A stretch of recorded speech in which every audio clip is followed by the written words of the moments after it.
Alô pessoal, hoje eu vim conversar com vocês sobre um livrinho que eu acabei de ler, que eu achei muito interessante, que eu recomendo fortemente que todas as pessoas que queiram entender o quadro social e educacional, não só do Brasil, mas do mundo todo, deveria ler. O nome do livro é o Maquiavel Pedagogo, e o autor é o Pascal Bernardin. E ele traz uma documentação robusta, oficial, de organismos internacionais, como a Unesco, por exemplo, que deixam muito claro o tipo de doutrinação que ele chama de criptocomunista, é um comunismo escondido, que é realizado em todos os países do mundo, através da influência desses organismos internacionais. Então, apesar de ser uma leitura um pouco densa, um pouquinho chatinha de fazer, é muito legal a gente entender como que a vida desses estudantes de escola, que é nítido no nosso meio hoje, a gente percebe o emburrecimento dos jovens, né? E não é necessariamente por culpa deles, mas sim pela influência que eles estão sofrendo dos professores dentro das escolas. E essa mudança do foco do intelecto para as atitudes não cognitivas, portanto, atitudes comportamentais, doutrinando os alunos para um comportamento determinado, para que a sociedade se desenvolva da maneira como eles acham melhor, é o que é mais pregado e ensinado, e não sobra tempo para o estudo clássico, né, para o desenvolvimento da intelectualidade, de fato, desses estudantes. Mas, além de ser muito legal de entender essas coisas, e no final do livro eles dão um checkmate assim, em qual é realmente a real intenção dos idealizadores dessa coisa toda, que é criar um totalitarismo numa sociedade dualista, né, que vai ter uma elite muito bem determinada e o povão que vai só se lascar, né? No começo do livro, eles indicam os estudos psicológicos que foram utilizados como base nas técnicas de engenharia social utilizadas por esses psicólogos e pedagogos que fazem parte da construção desses documentos dos organismos internacionais, como a Unesco, por exemplo, e que estão influenciando desde a década de 80, 90, o modelo educacional do mundo todo. Então, eu vou contar quais são esses estudos psicológicos e eu acho que todos vão se identificar, porque nós estamos vivendo muitos deles hoje, nessa pandemia. O primeiro deles se chama a submissão à autoridade. Então, um pesquisador chamado Stanley Milgram pegou um professor universitário e um aluno, que na verdade era colaborador dele, e pediu para esse professor falar uma sequência numérica para esse aluno. E toda vez que o aluno errasse, ele tinha que dar um choque elétrico nesse aluno. E cada vez que o aluno errava, a voltagem aumentava. Só que o aluno não estava recebendo choque nenhum, mas ele imitava os sons que alguém faz quando está sentindo dor. Então ele gritava e uma hora pedia para parar quando o choque ficava mais forte, até que ele ficava em silêncio, como se estivesse desmaiado. E o pesquisador tinha que fazer com que o professor fosse até o fim. E é claro que muitos professores acabavam ficando um pouco intimidados com aquela situação, porque, poxa, eu estou dando um choque em alguém, afinal de contas, isso é uma coisa muito séria, né? Mas o pesquisador insistia, dizendo que ele tinha que continuar, que ele precisava continuar, e pasmem vocês, mais de 60% chegou até o fim. Em alguns países, porque esse estudo foi reproduzido em vários países do mundo, chegou a 85%. Então, de fato, parece que quando uma autoridade está nos mandando fazer alguma coisa, a gente tem muita dificuldade em dizer não, por mais que isso contrarie nossos próprios valores, né? E uma situação que eu achei muito interessante é que quando o pesquisador e o aluno, que era colaborador, trocavam de lugar, o professor não aceitava continuar. Então o que importava era a autoridade do cientista, do pesquisador. Então, bom, isso serve para abrir nossos olhos, né? A gente está vivendo um contexto em que a ciência está ditando as regras, por mais que as atitudes sejam completamente anti-científicas, né? Bom, o segundo experimento se chama o conformismo, que foi feito por Salomon Elliott Ash. E ele fez o seguinte, ele colocou 3 linhas de tamanhos diferentes e uma linha de base em que a pessoa tinha que dizer com qual dessas 3 linhas essa aqui era igual. Então, se essa aqui tinha o mesmo tamanho de qual dessas 3, né? E ele chamou várias pessoas para participar desse estudo, só que eram todas colaboradoras dele, sabiam que estavam rolando e iam fazer uma escolha que estava combinada entre eles, e uma pessoa não sabia de nada. E olha só que interessante, 75% das pessoas se deixaram influenciar quando o grupo escolhia a linha errada, por mais que eles soubessem qual era a certa. E eles justificavam isso dizendo que eles não tinham confiança em si mesmos e que eles não queriam parecer errados em frente ao grupo. Todas aquelas justificativas que a gente tem quando tem medo de dar nossa opinião, quando existe uma coletividade unânime, uma hegemonia coletiva que está nos desafiando, né? Como, por exemplo, a gente vê hoje uma mídia inteira hegemônica com a mesma opinião sobre tudo. De fato, é difícil conseguir se destacar disso e dizer não é assim que eu penso, né? E é muito legal porque quando uma pessoa daquele grupo ia na resposta certa, a pessoa se sentia liberta dessa pressão psicológica e finalmente ia na certa.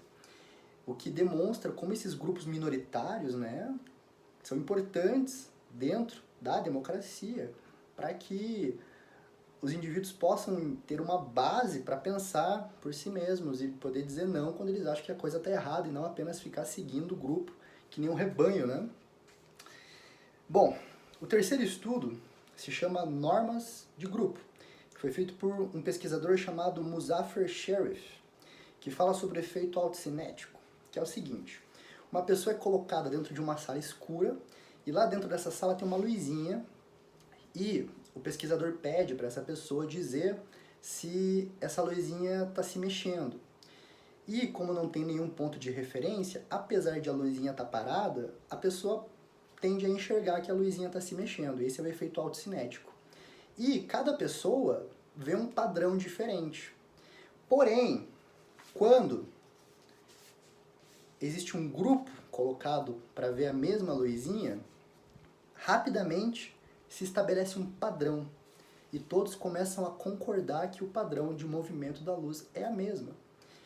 E quanto mais complexo é o que o pesquisador pede, por exemplo, se ele começa a pedir sobre a temperatura na sala ou sobre um padrão estético das luzes, quanto mais complexo é de ter uma opinião objetiva sobre aquilo, mais as pessoas tendem a seguir a opinião do grupo, mais elas tendem a seguir o rebanho, né?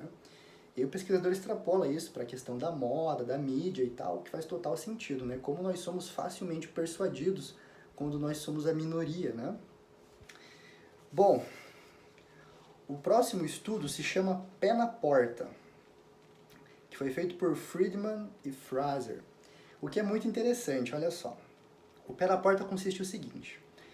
Quando você pede para alguém fazer uma coisa muito chata, muito difícil, geralmente as pessoas dizem não de cara.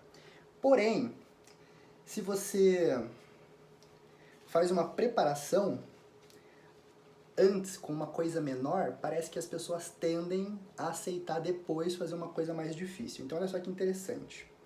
Eles pegaram algumas donas de casa e foram fazer uma pesquisa com elas. Nessa pesquisa eles iam perguntar sobre os hábitos que elas tinham com material de limpeza e tal. E na primeira vez que eles foram fazer essa enquete, eles disseram que era uma enquete bem longa, que ia demorar um tempão e tal. E por causa disso, apenas 22% das donas de casa aceitaram. 22%. Só que depois, eles selecionaram outras donas de casa e ao invés de, já de primeira, perguntar para elas essa enquete longa, eles fizeram apenas 8 perguntas sobre os hábitos delas com o material de limpeza. E depois de 3 dias após realizar essas 8 perguntas, eles novamente foram lá fazer aquela mesma enquete enorme. E pasmem vocês, de 22% passou para uma aceitação de 52%. Ou seja, se você pede para a pessoa fazer uma coisa pequenininha, que vai contra o que ela quer de fato, vai contra o que ela acredita, ela se torna, em alguma medida, aliciada a fazer algo maior depois. E tem outros exemplos aqui, eles fizeram outros trabalhos depois, que faziam tipo assim, pediam para a dona de casa colar um adesivo na janela de casa. Antes de pedir para ela colocar um adesivo, eles faziam o seguinte, eles iam na casa da pessoa, olha que cara de pau, e pediam para colocar um outdoor enorme na frente da casa, dizendo para pessoa, dizendo no outdoor que os motoristas deviam ter cuidado e tal, alguma coisa de segurança no trânsito. E é claro que pouquíssimas aceitavam, né? Então no começo foi só 16% que aceitou. Só que aí eles fizeram a mesma coisa que no experimento anterior e fizeram uma coisa para aliciar, né? Uma coisinha menor para aliciar elas. Então eles pediram para elas colarem um adesivo na janela de casa, falando alguma coisa também sobre o trânsito. E 3 dias depois foram novamente solicitar para elas colocarem o outdoor na frente de casa. E agora, pasmem, de 16% a aceitação passou para 72%. Ou seja, se você alicia com algo menorzinho, a gente aceita fazer coisas maiores depois. Se você aceita ficar de máscara, por mais que não tenha comprovação científica, você acaba engolindo outras coisas. Quer dizer, isso foi só um exemplo, tá? Não quer dizer que isso seja realidade. E aí, o outro experimento se chama porta na cara, que é o contrário do pé na porta. Nesse experimento, ao invés de você chegar com uma coisa pequenininha, você chega pedindo uma coisa muito difícil para a pessoa, e ela vai recusar, porque é muito difícil, mas depois você pede uma coisa mais fácil e ela aceita, né? Então, nesse estudo aqui, os pesquisadores... Caiu o papel. E eu não decorei tudo isso, porque eu acabei de terminar o livro, então eu tive que anotar algumas coisas, né? Os pesquisadores pediram para alguns jovens de uma escola acompanharem delinquentes juvenis num passeio ao zoológico, de primeira, assim. Só 16% aceitou. E aí eles pediram, novamente depois, né, alguma coisa muito extravagante para eles, que eles não citaram aqui o que é, mas deve ter sido uma coisa muito pesada, né? E depois desse pedido, pediram novamente para os alunos irem no zoológico com os delinquentes juvenis. E aí, o aumento na aceitação foi de 16,7% para 50%. Então, quando alguém pede pra gente fazer uma coisa muito difícil, mas depois pede uma mais facinho, a gente tende mais a aceitar.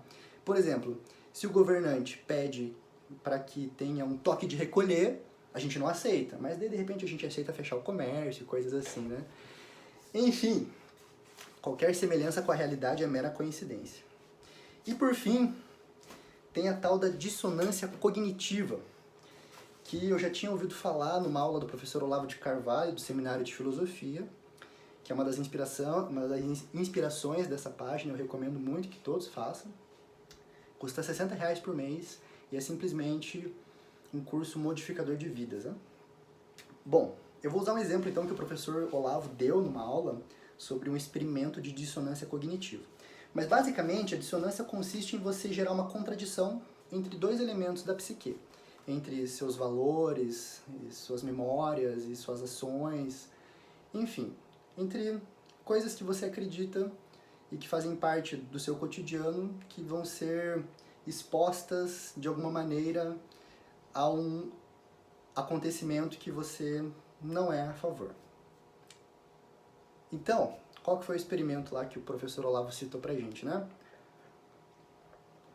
Lá na Suécia, se eu não me engano, um professor de sociologia, de ciências sociais, diz para os alunos dele que eles não podiam falar nada sobre homossexualismo porque eles nunca tinham tido uma experiência homossexual para poder ter uma opinião a respeito disso.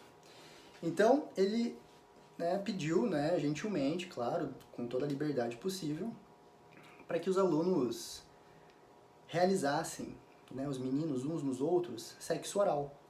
Porque daí sim eles iam poder falar com moral o que é que eles achavam de homossexualismo.